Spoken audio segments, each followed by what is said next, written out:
ધર્મેશ, તમે જ્યાં પ્રવાસે ગયા હતા ત્યાં આગળ પ્રયાગરાજમાં શું કયા પ્રકારની ઘટના ઘટી છે અને શું કહેશો અત્યારે અમે વચ્ચે ગયા ને સાહેબ, એ વખતે બહુ રાત્રે રહી ચોકડે ઊંઘ્યા અને સવારમાં બપોર પછી તો જ્યાં પહેલાં દાડા તો અમે નહીં આવતા રહ્યા સ્વજના ટાઈમે બરાબર. પછી સવારના ટાઈમે બીજા દાડા સવારે અમે કીર્તન આપણે જવું નહીં, એટલે આ અમારે બનેવી થયો. એટલે મને કોઈ કે મારે ત્રણ સંગમ મારા જવું જ છે, ત્રણ સંગમ મારે નાનું છે. તે એ બે દાડા પોતાનું સારું કાઢ્યું. અમે બધા સંઘવાળા નીકળ્યા એમાં બધા એટલી બધી ગીરદી હતી ને એટલી બધી ગીરદી હતી ને પુષ્કળ ગીરદી હતી તે બધા છૂટા પડી જવા માંડ્યા. અને પછી છૂટા પડ્યા અમે 5 જણા રહ્યા. 5 જણામાંથી પાછા એમ કરતાં 3 જણા રહ્યા. અને પછી ધક્કો આવ્યો ને તે બધા એને મૂળ બધા પડ્યા તો મૂળ ઊભો થઈ શક્યો ને ઊભા થઈ શક્યા નહીં. અમે એને ઊભા કરવા તો અમારે મથવું પડે. અમે મથીએ પણ પબ્લિક તો એટલી આવે તે ઉપર થઈ જઈને હેડી જાય, આપણા ઉપર થઈ જઈને હેડી જાય. અમે શું કરવું એમાં? પછી અમે બધા આગા પાછા થઈ ગયા. પછી એમ્બેસી બોલાવ્યા તે એટલે આવી જ ના. અને પછી એક ગાડી પ્રાઇવેટ આવી એને ઊભી રખાઈ એમાં લગાવતા હતા એટલામાં પાછી એમ્બેસેડર આવી જઈ પાછા એમાં પરવાડે બધા ભેગા થઈને ચડાયા. અને પછી એને લઈ જાય દવાખાને જાય. એટલે અમને તો મેં તો જવા જ ના દીધા.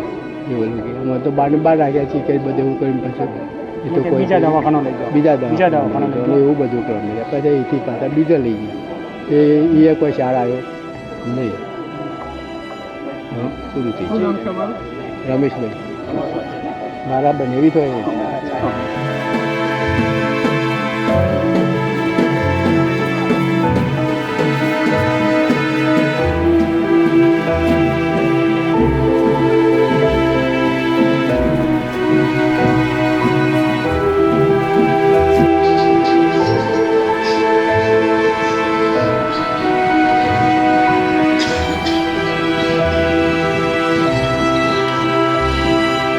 થયેલી દુઃખદાયી ઘટનામાં ભાઈ મહેશભાઈ પટેલ મારા મત વિસ્તારના કડા ગામના વતની હતા. ત્યાં જે 30 લોકો મૃત્યુ પામ્યા એ પૈકીના એક જે ગુજરાતી એ મહેશભાઈ હતા.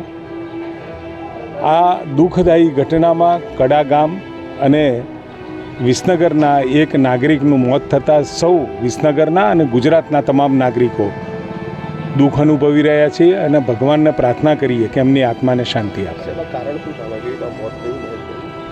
આ ભાગદોડના કારણે જે લોકો ત્યાં આગળ સ્નાન કરવા ગયા હતા એ સ્નાનમાં ખૂબ ભારે ભીડના કારણે ક્યાંક ને ક્યાંક કોઈને કોઈ કારણોસર આ બધા મૃત્યુ થયા છે. કોઈને વાગ્યું છે, કોઈ રસ્તામાં પછડાઈ જવાથી અથવા તો ઢળી પડવાના કારણે કેટલાય લોકો એમના ઉપરથી પાસ પણ થયા હશે. પરંતુ એકચ્યુઅલી શું ઘટના બની એ આપણે અત્યારે અહીંયા ન કહી શકીએ, પરંતુ આ ઘટનાના કારણે એમનું મૃત્યુ થયું છે એવું ચોક્કસ છે.